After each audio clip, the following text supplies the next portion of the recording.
Assalamualaikum warahmatullahi wabarakatuh. Hari ini saya akan membahas tentang dasar-dasar statistika di pertemuan yang kedua. Nah, jadi yang diharapkan dari pertemuan ini adalah jadi mahasiswa mampu menghargai keberagaman, menyusun laporan ilmiah berbasis statistik. Itu adalah harapan dari capaian lulusan. Capaian mata kuliahnya yaitu mahasiswa mampu menggunakan metode statistika yang tepat dalam menyelesaikan permasalahan ekonomi dan penelitian di bidang ekonomi syariah secara rasional dan objektif.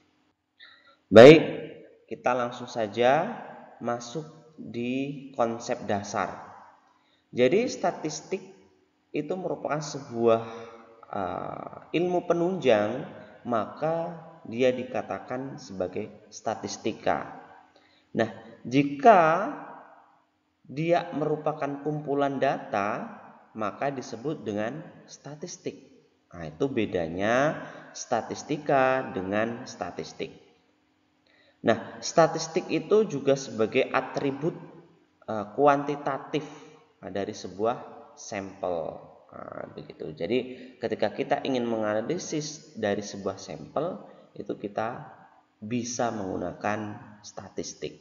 Terus kemudian konsep statistika itu yang pertama adalah statistika itu merupakan pengumpulan data, penyusunan data, penyajian data, menganalisis data dengan metode tertentu, serta menginterpretasikan hasil analisis.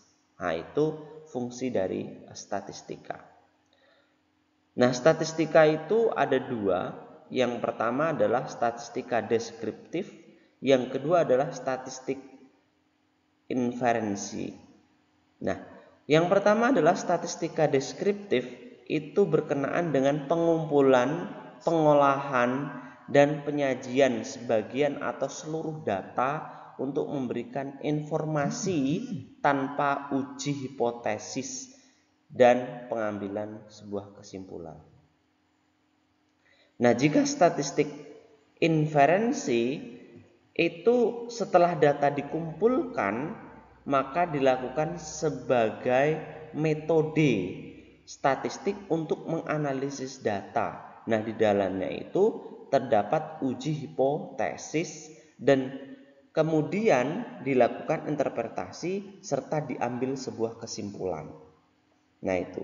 Jadi bedanya statistika deskriptif dengan statistik inferensi atau yang dikatakan inferensial itu adalah kalau statistik deskriptif itu hanya mendeskripsikan saja tanpa adanya uji hipotesis dan penarikan kesimpulan.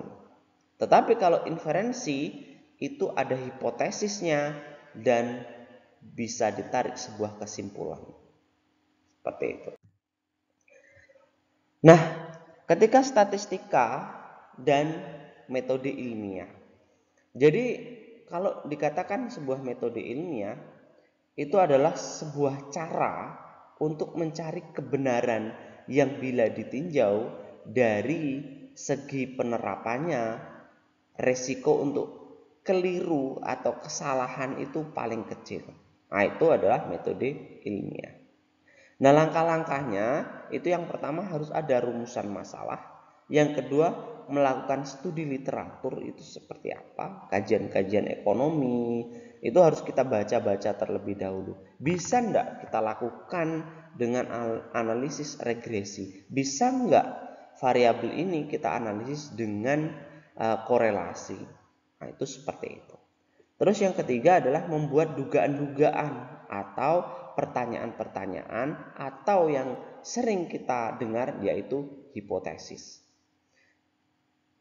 Selanjutnya mengumpulkan data, mengolah data, menguji hipotesis dan bisa jadi menjawab pertanyaan.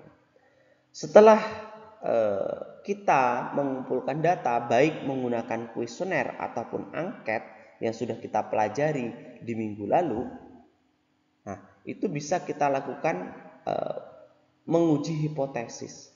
Ada tidak korelasinya? Ada tidak hubungannya begitu? Terus yang terakhir adalah mengambil kesimpulan dari hasil uji coba tadi. Ada nggak dia itu hubungannya? Atau ada enggak pengaruhnya? Berapa persen pengaruhnya? Itu bisa kita tarik sebuah kesimpulan. Data. Nah, ketika kita berbicara dengan data, maka ada dua jenis data. Data kualitatif dan yang kedua adalah data kuantitatif. Nah, kalau data kualitatif itu yang data yang dinyatakan dalam bentuk bukan angka. Seperti jenis pekerjaan, status marital, tingkat kepuasan kerja, tingkat skala. Nah, biasanya tingkat skalanya itu adalah nominal dan ordinal. Nah, kedua adalah data kuantitatif. Nah, itu sifatnya berbentuk angka. Lama bekerja, jumlah gaji, usia, hasil ulangan. Nah, itu biasanya tingkat skalanya adalah interval dan rasio. Seperti itu. Nah, apa sih bedanya nominal, ordinal, interval, rasio? Oke, baik, kita akan bahas. Nah, nih. Data nominal itu data berskala nominal adalah data yang diperoleh dengan cara kategorisasi atau klasifikasi. Nah, cirinya posisi data itu setara. Tidak bisa dilakukan operasi matematik, baik itu dijumlahkan, dikurangkan, dikali ataupun dibagi. Contoh jenis kelamin, terus kemudian jenis pekerjaan. Begitu. Nah, yang kedua adalah data ordinal. Data ordinal itu adalah data yang berskala ordinal yang diperoleh dengan cara kategorisasi atau mengklasifikasikan. Jadi ciri-cirinya adalah posisi data tersebut tidak setara, tidak bisa dilakukan operasi matematika juga. Nah, contohnya kepuasan kerja, motivasi, itu seperti itu. Nah, bedanya apa data nominal dengan data ordinal? Nah, kalau data nominal, data itu atau angka itu tidak menunjukkan sebuah nilai. Sedangkan ordinal, angka itu menunjukkan sebuah nilai. Contoh misal, jenis kelamin, ketika kita urutkan nomor 1 adalah laki-laki, nomor 2 perempuan atau sebaliknya, maka tidak menjadikan masalah. Tetapi kalau kita berbicara kepuasan kerja antara skala 1 sampai 10, kurang puas hingga puas, angka 1 dan angka 5 itu menunjukkan nilai yang berbeda. Begitu ya. Nah, selanjutnya kalau kita berbicara dengan data interval, jadi data interval itu merupakan data yang diperoleh dengan cara pengukuran, di mana jarak antara dua titik skala sudah diketahui, tidak memiliki nol absolut. Nah, ciri-cirinya tidak ada kategorisasi, bisa dilakukan operasi matematik. Contohnya misalnya temperatur yang diukur berdasarkan derajat Celcius ataupun Fahrenheit.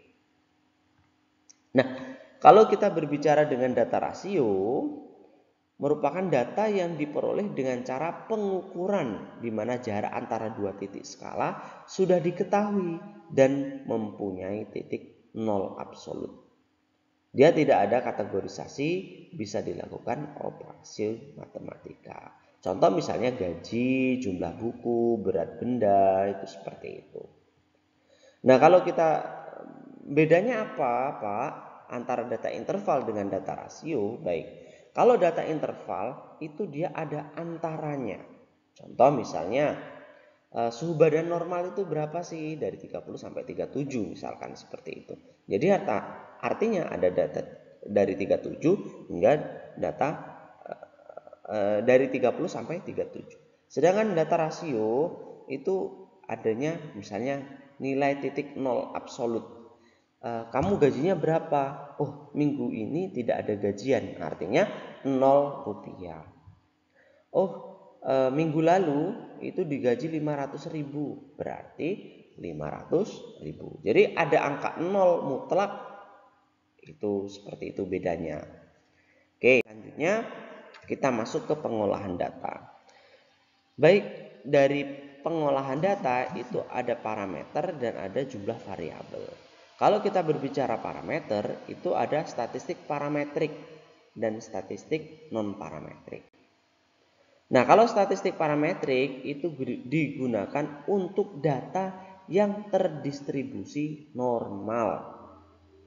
Nah, tetapi kalau non parametrik itu digunakan untuk data-data yang tidak normal.